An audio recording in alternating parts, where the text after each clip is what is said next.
Let's talk about catching bluegill on a fly for a sec. So all I'm doing, I'm just using a simple little Adams fly.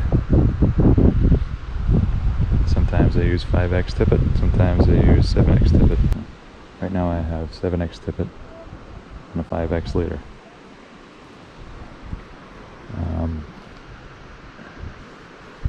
I have about 9 feet. I only really need about 6 feet. Bluegill, they're not super picky. Now I'm using a floating line, and on the Adams fly I got a little gink. Just rub it in your fingers and you mush it onto the fly, just on the outside hairs, feathers. And then, you saw that? Nice little hit. You don't want to do like a whole giant hook set because they're bluegill and they have tiny faces. Oh, there's another hit. All I want is to let them basically hook themselves.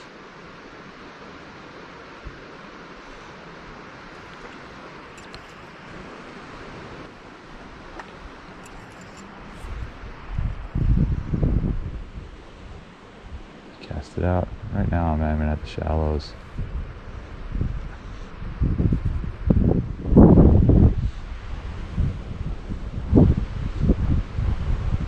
Just like that. I let it hook itself. And here we are. Got a nice fish on here right now.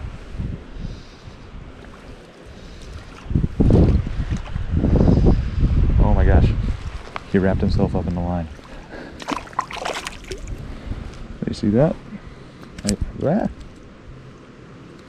Nice sideways hooking too.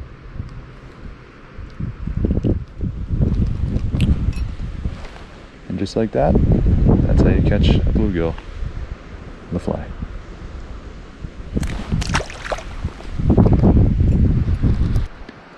As far as the setup, all you need is any old line holder. I have a nice one. I have a Redington 0 or 2.3. I use that because I think it's pretty and I like it. I like using a 3-weight. I'm using the Moonshine Revival. It's a glass rod, so I get a lot more feel. You know, you see a lot of rod bend. You see right now I'm doing a shadow cast. I'm trying to fly off. See how that fly is sitting nice and pretty on top of the water right now.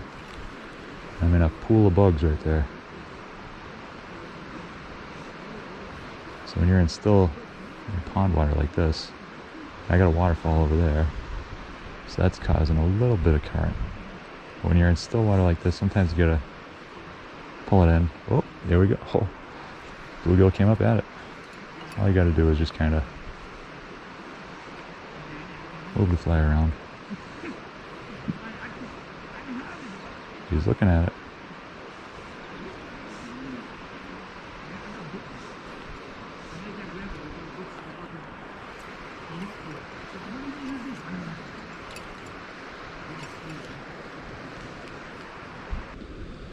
You also want to make sure at the end of your line doesn't have any giant folds or bends.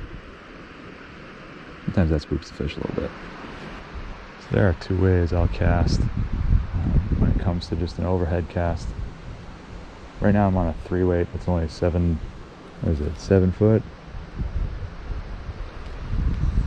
Oh, got a fish on there. Leading the side of the pole. Whoop.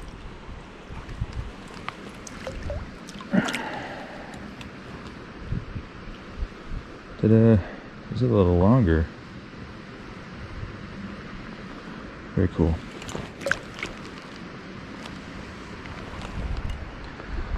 So, 7-foot glass rod, it's good for accuracy, but I like pointing.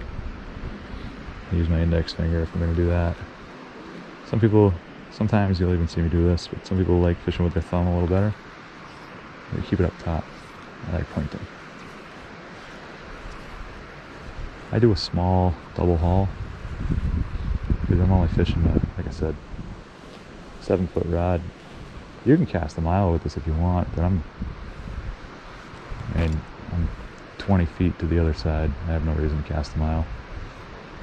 I like to, whoop, got a fish on there. Good sized one. I like to keep line control with my middle finger like this, even as I'm pulling them in. If you lose line control, what can happen is it can wrap around the butt of the pole.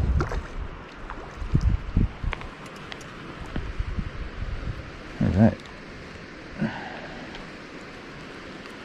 That was a nice little bottom hook. Oh, nice colors. Oranges.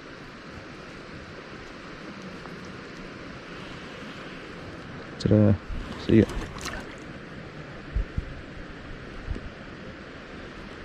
You want to make sure your fly is still capable of being on top of the water. So I like to use a little leather dryer. Wash them out sometimes.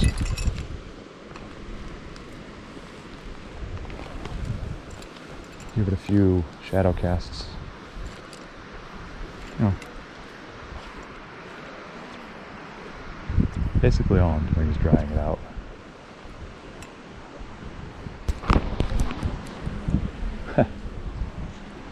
I was clicking the button to mark it and the fish came up to bite.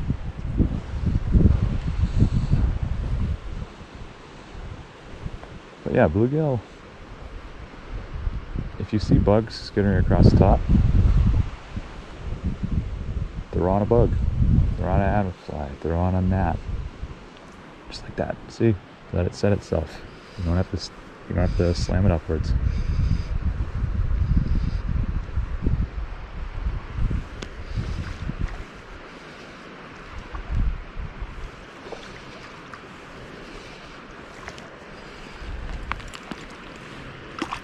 Alright, he's a nice one. He's a real nice one. Look at the belly on that.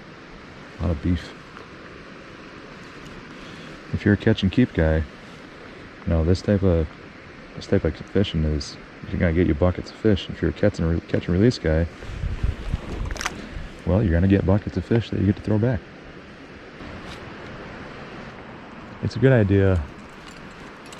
Bring a pair of pliers or something with you. Sometimes those hooks go down deep.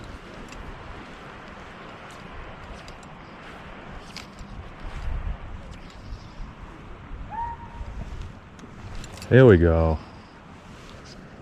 Oh yeah, buddy. Come on over.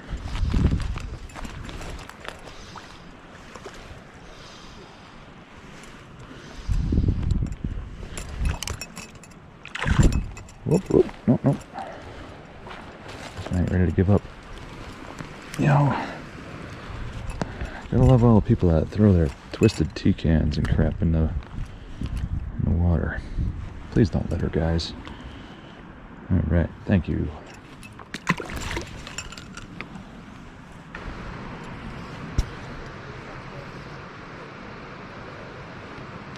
There we go.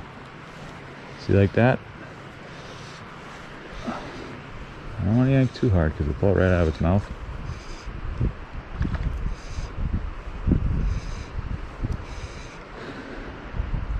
Cool, man.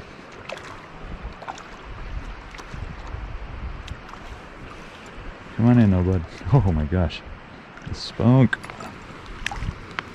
Oh, you wrapped yourself up. There we go. That's a nice fish. That's a really nice fish. Might be one of the biggest ones today. Big enough to lip. Alright. Ta-da. Thank you very much, bud.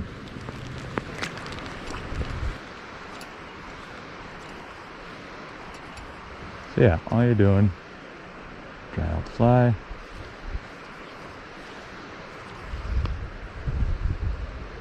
Doesn't have to be the prettiest cast when you're fishing for bluegill either. Because unlike trout, they're not super line shy.